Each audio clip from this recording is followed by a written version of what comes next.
For us at Edie, we have always been a team that has kind of punched above our weight. But I think the key question we've always asked is kind of how hard can we punch? And that's to say that we've often set ourselves quite audacious goals at the start of the financial year and pushed ourselves, and the numbers we end up putting on the board, we cross them out and go, how could we get even further? And then we work back from there as a team and try and identify the ways that we can work more nimbly and sort of collaborate in a way that drives innovation from a content perspective.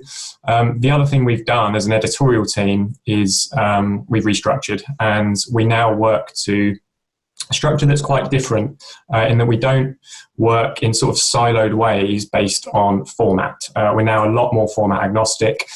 So our content editor, our senior reporter, and myself, so it's only a team of 3, we will all contribute to all kinds of formats. So whether that's our content editor producing webinars and writing reports one week, that might switch to our reporter the next week. And we have things like podcasts and obviously our articles and features as well. And the benefit of that as well is that it helps to upskill us. So it means that we can cross-pollinate ideas across the team, and our senior reporter can help coach us, for example, on some of the podcasting, and vice versa with things like reports and guides. It keeps us interested.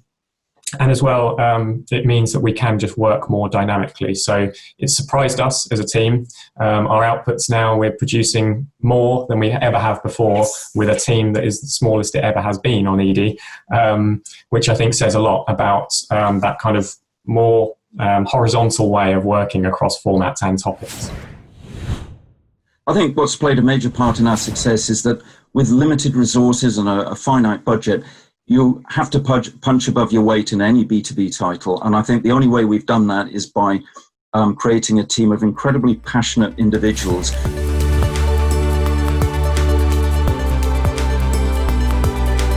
Yeah, so the relationship between editorial team, sales team, it's an age-old kind of challenge, isn't it, across B2B and B2C in publishing. For us, it's something we've focused on a lot. It's something my role as content director has been to act as that bridge at times. And the main thing really it comes back down to is building an ethos whereby neither team feels like they're in charge at any one point, so that there's not too much of a sales-led approach, but there's not too much of a content-led approach.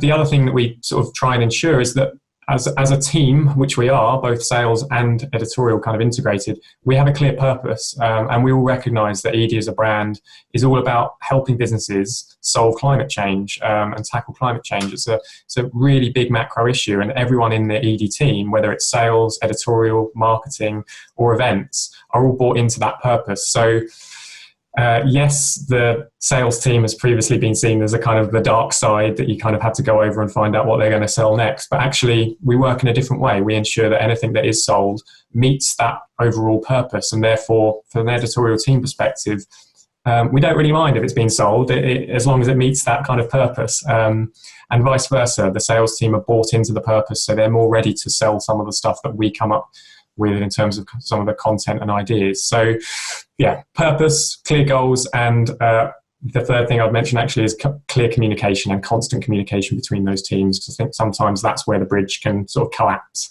So that's another thing we focused on a lot.